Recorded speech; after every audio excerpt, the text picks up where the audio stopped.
Hi, this is Dr. Syed from India.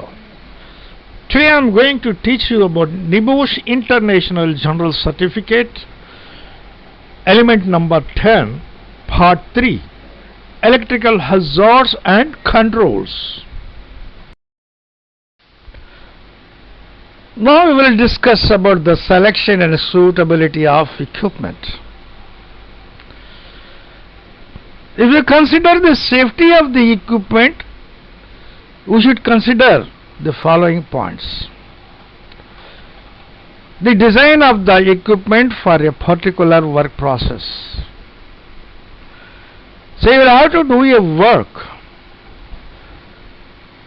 You will have to choose a proper design of the equipment so that we can work successfully. The use and purpose of which it will be used.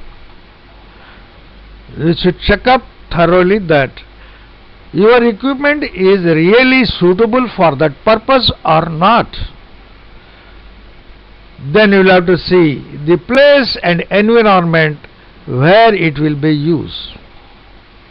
The place, whether it's a factory, a plant, or whether it is a site, or the place is with raining, or the place is a wet place. All these things we will have to see it. Then only we will have to proceed to work.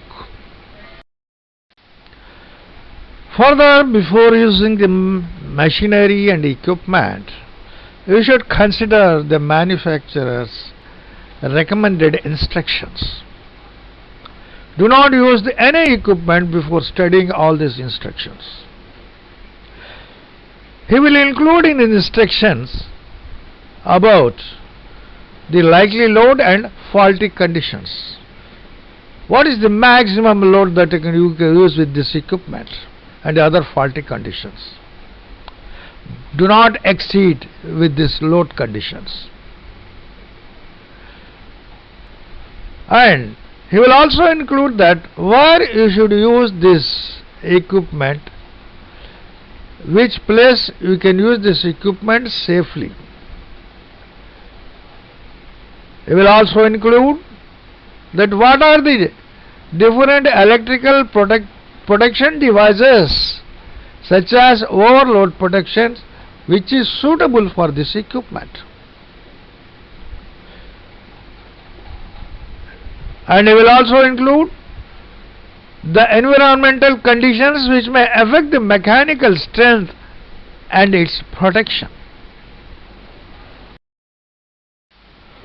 So the another thing is, you should not use the electrical equipment. It is maximum electrical strength and capability which may exceed and may give rise to a danger. You should take care of this. The equipment should be able to withstand at normal current. The equipment should be used as per the manufacturer's rating and in accordance with any instructions supplied by the manufacturer.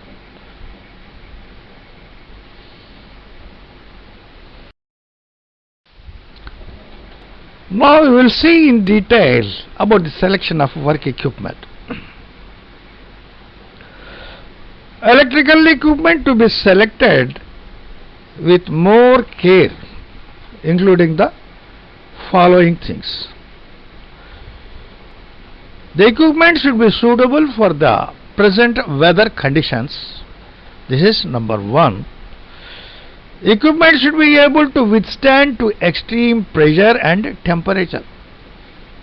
So whatever the equipment that you are using, it should withstand to the extreme pressure and temperatures. You should not get failure. Equipment should withstand with the natural hazards. See, another thing is, whatever the equipment that you are using, you should withstand with the natural hazards like solar radiation, animals and plants which may affect the cables. The other thing is, equipment should withstand with dirty conditions like contaminations by liquid and solids. To keep the equipment in perfect conditions, you should inspect it regularly, and cleaning should be done with a maintenance program, and you should maintain a log for that. Electrical equipment must be protected against immersions, spraying with water and solvent vapors, and condensations. You should safeguard the equipment from all these things.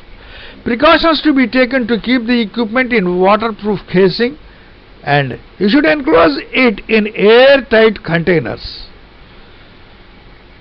The presence of flammable materials, including dust and vapors, they may damage the equipment if they are present, and it's a very danger in the use of electrical equipment. Generally, we never care to clean the dust from the equipment, but dust can have an explosion hazard, while combustible dust which settle on electrical equipment can create a fire hazard. So, you should clean the dust from the equipment regularly. If equipment is used in an explosive atmosphere, it should be constructed in such a way that it's not liable to cause ignition of the atmosphere. Should take care of the explosive atmospheres. And you should protect the machinery from the mechanical damages. And the damages can arise from the machinery impact, stress, wear and tear, vibrations, hydraulic and pneumatic pressures. So you should take care of the equipment from all these things. Abrasions is the another causes to the damages of the electrical equipment. Abrasion may cause due to the mechanical movement and can have extensive damage to the equipment. Portable equipment and flexible cables are protected against abrasions. You should enclose them with a protective cover such as flexible armoring, protective binding, or superior forms of sheathing. Then is another best way is burying the cable below the ground or keeping them at a height in the best way to protect them from the damages. The another reason for the damage of the cable, the movement of the cable at a point of entry of a flexible cable into a rigid joint, which may cause more damages. It's not possible to avoid rigid connections to flexible cables. In such a condition, a pliable supporting sleeve should be used. Cable joints are also subjected to stress, and individual wires from which the conductors are made can be pulled out and get loose from their terminals and make accidental contacts.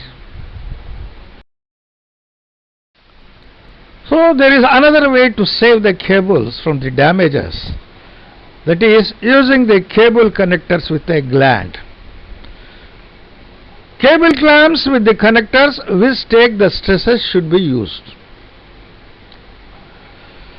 Precautions to be taken to use the cord grips located in plugs and connectors, which also have molded in plastic channels which can prevent accidental contacts. Now we are going to discuss about the electrical protective equipment. Protective devices are more important to protect the electrical circuits or the equipment itself. Protective devices can protect you from the dangers, accidents, and your equipment also be saved from the damages. This equipment is very useful to cut off the electricity supply in the event of a fault or to reduce the current shock to a person when it gets an electric shock.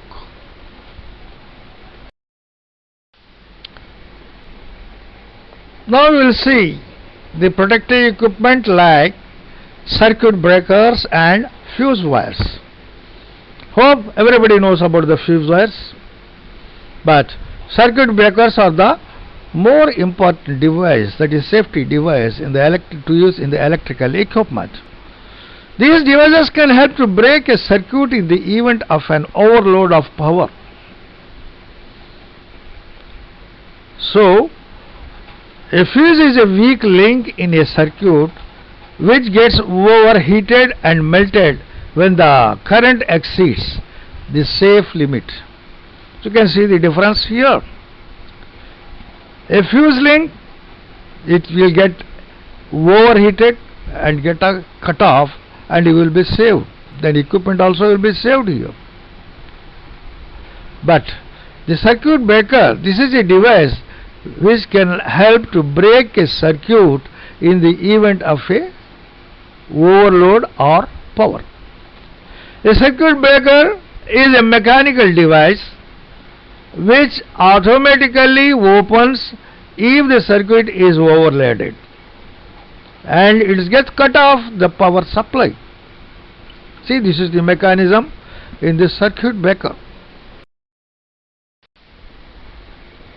You are seeing a diagram here in which different types of fuse wires are available. You will have to choose a suitable fuse wire for your required equipment. We should take care when selecting these devices. The rating of these devices should be above the operating current required by the equipment, but it should be less than the current rating of the cable in the circuit. The device should be fitted to the conductor very closely to the live terminal.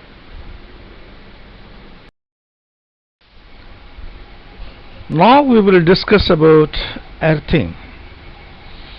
Earthing is connected to the exposed metal part of the equipment which should not carry the current. The quality of the earth conductor plays an important role, as if it gets fades, the protection is removed. If any fault current is provided with a low impedance path to the earth, it will become live current. If all the exposed metal work is properly bonded to earth, it can't become live by a fault, and the risk of shock can be eliminated. For some of the cases like wet environment, we need additional protections due to the suspected hazards. An effective earthing can be done by a common bonding conductor to ensure that all the metalwork is at the same potential. This measure is called equipotential bonding, that is, equal potential bonding. The current will not flow between 2 points at the same potential, so if any of the metal fittings becomes live or any of the other metal fittings may get touched, the risk of the electric shock may be eliminated.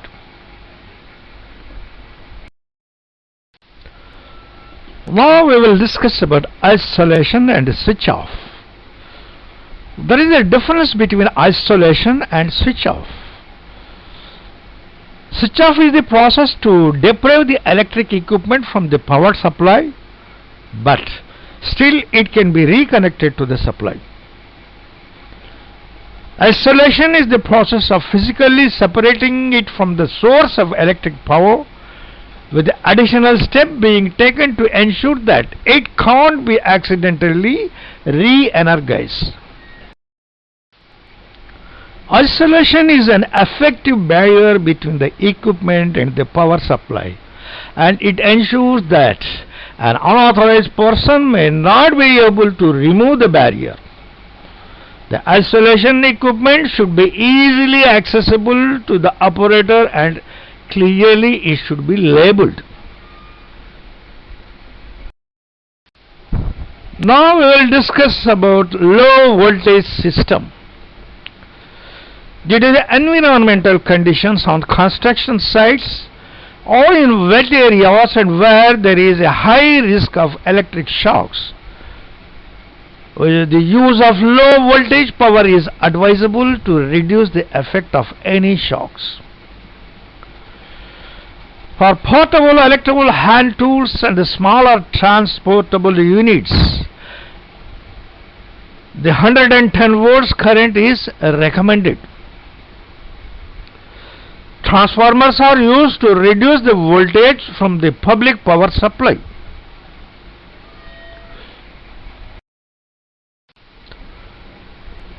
In this low voltage system, this system relies on the midpoint of the transformer to the earth.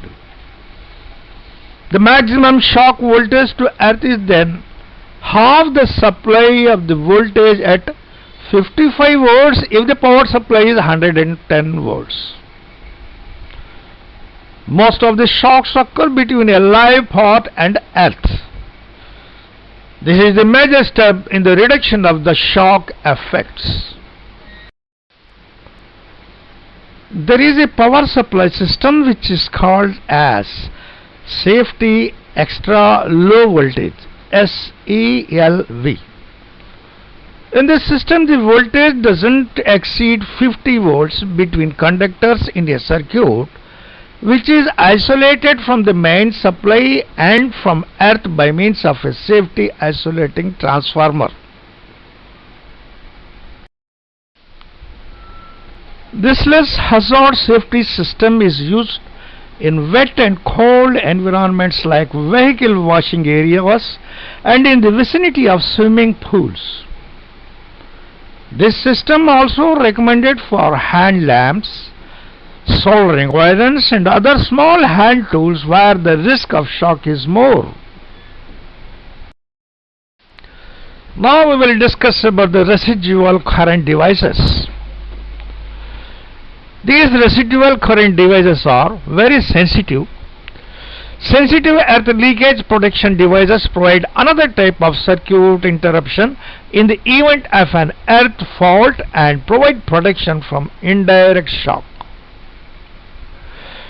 The sensitive current operated earth leakage circuit breaker, ELCB, it can detect when a current flows to earth by comparing the currents flowing in the live and neutral conductors. These devices interrupt the supply by means of automatic circuit breakers, and sensitivity of the device to the level of leakage can also be adjusted. We are seeing a diagram of an ELCB. ELCBs would only operate when a fault occurs to the earth. They do not provide overload protection, but they can reduce the effect of a shock, but not the chances of getting a shock. Cable insulations. If any equipment consists of metal enclosures, you should take precautions to prevent the metal work from the live supply. We can prevent the metal work from the live supply by using double insulation cords in which the live parts of the equipment are covered by 2 layers of insulating materials. Each layer is capable of insulating the live parts alone, but together they ensure that the occurrence of insulation failure and its associated danger is extremely eliminated. So, seeing a diagram of cable insulation. In this diagram, we can see there are 3 cables has been insulated very strongly. Each cable is insulated individually. This individual insulation is called primary insulation. In the center of these 3 cables, there is a strength member. It can help that the three cables should not get in contact and the cable should not get bent. All these three cables has been inserted in a filler so that each cable should not get in contact. Over this there is a sheet. This is a insulation. Over all this cable there is a jacket insulation which covers the complete cable. This type of cable can be used in any rough area. So this method is also applicable for portable equipment which suffers often due to the rough use. Regular maintenance is essential as the insulation only remains effective while it's intact. In addition to maintenance, the insulation must be soundly constructed and the equipment must be properly used.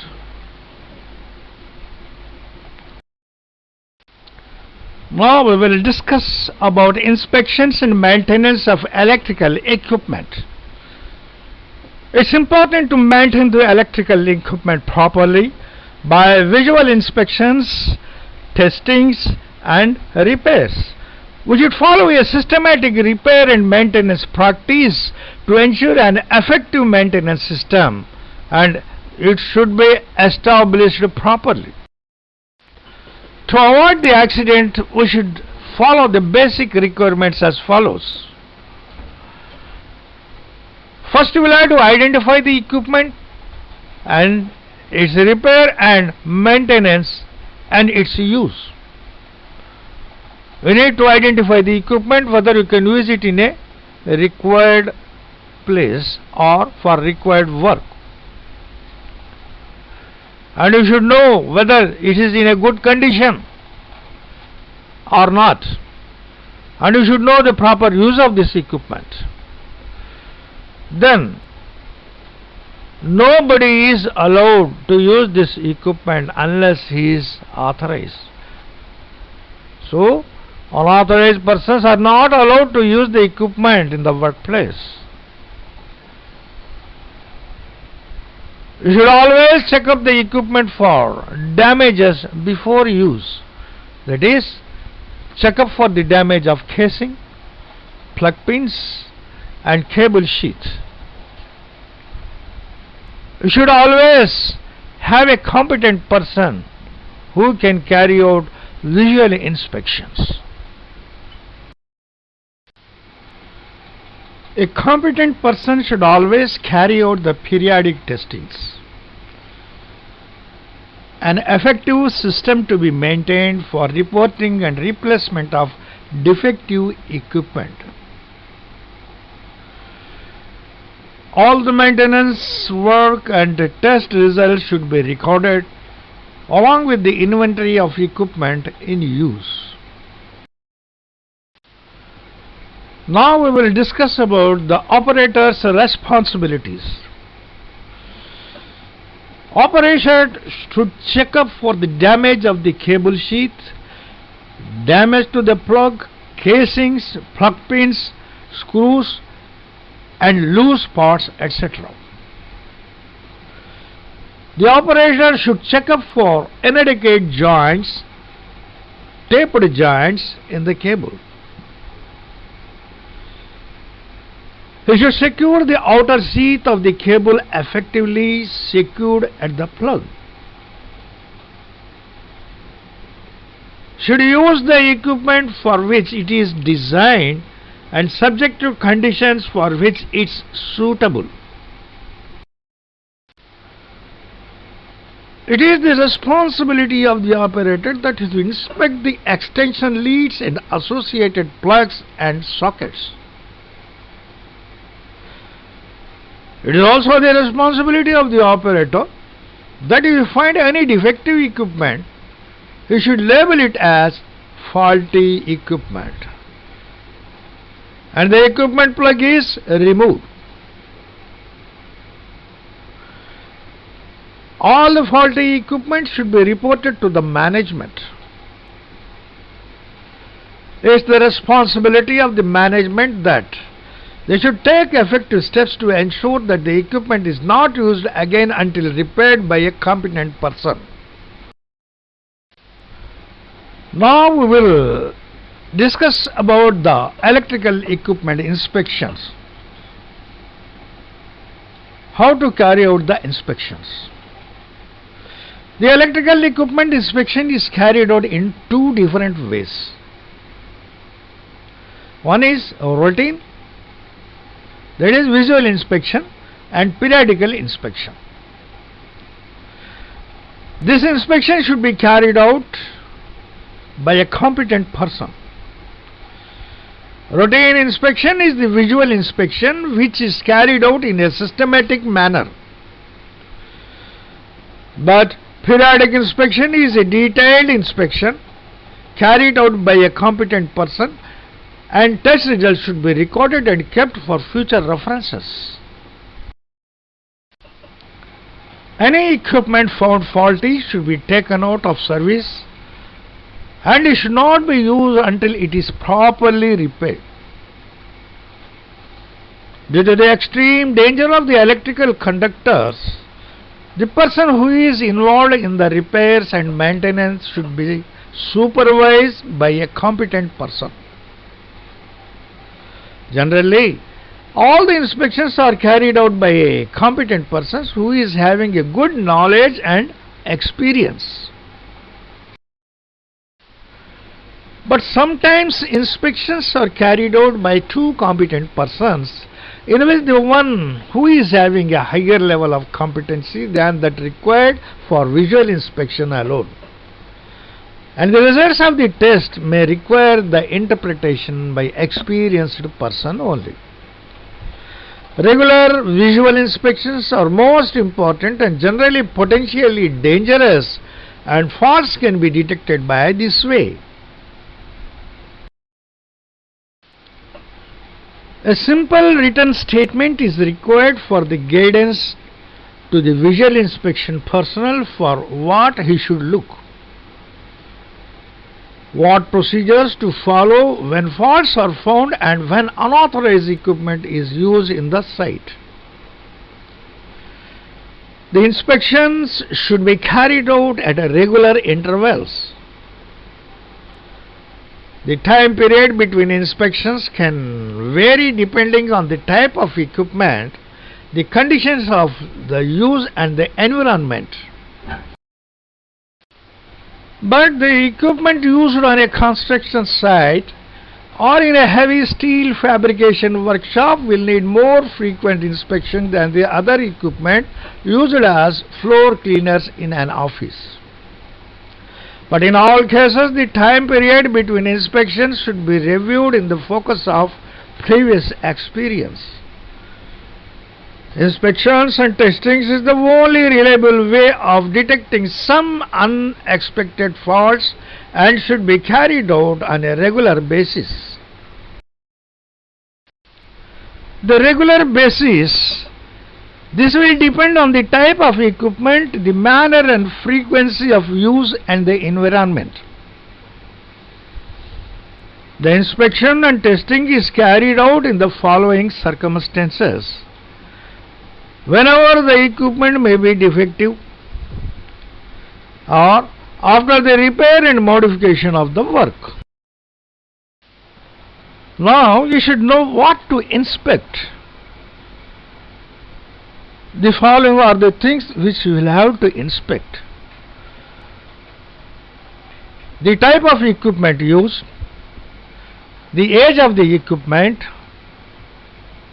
check up for correct fusing, check up the manufacturer's recommendations, instructions, the frequency of use and the duty cycle of the equipment, check up the integrity and soundness of the equipment, effects of any modifications or repairs to the equipment. After doing the inspections, you should maintain an inspection and testing records. Record loggings is a management tool for monitoring and reviewing the effectiveness of the maintenance procedures. The log will include the faults found during the inspection. The log may indicate the type of equipment or environment which is subjected to a higher level than the average level of wear or damage. All this information can help us to monitor about the suitability of the equipment that has been selected. After inspecting the equipment, you should always label the equipment to indicate that it has been tested satisfactorily and also pass the test as safe and indicate the due date for the next test. The portable electrical appliances are maintained exactly the same way as fixed equipment, but there is no difference at all. Some of the equipment which are out of use for a long time must have an effective system for keeping track for each item to ensure that the maintenance schedule is followed or not. All the equipment should be identified by a serial number, and they should be recorded in a register which specifies the future inspection dates. You should have a nominated person that you should be appointed to ensure to recall the inspection to take place. My dear students, this is the end of this element. Here are few questions. Try to answer all these questions. Question number 1. What happens if a fan is not provided in the electrical equipment? Question number 2. What's the difference between isolation and switch off? Question number 3. Describe the 5 factors when you assess the suitability of the construction of an electrical system. Question number 4. What's the use of a reduced voltage transformer in a circuit? Question number 5. What's the use of a cord grip in a plug? Question number 6. Describe the difference between a circuit breaker and a fuse. Question number 7. What are the inspections do you require before you take out an electrical equipment for use? Question number 8. Describe the safe procedures of power supply when you work with the electrical hand tools in the site. Question number 9. What's the difference between the resistance and impedance? Question number 10. What's a short circuit? Question number 11. What does arcing will do? Question number 12. What's the main effect of electric shock on the human body? Question number 13. What's the voltage of a circuit? Question number 14. What determines the current in a circuit? Question number 15. What is arcing and what risk that is possessed?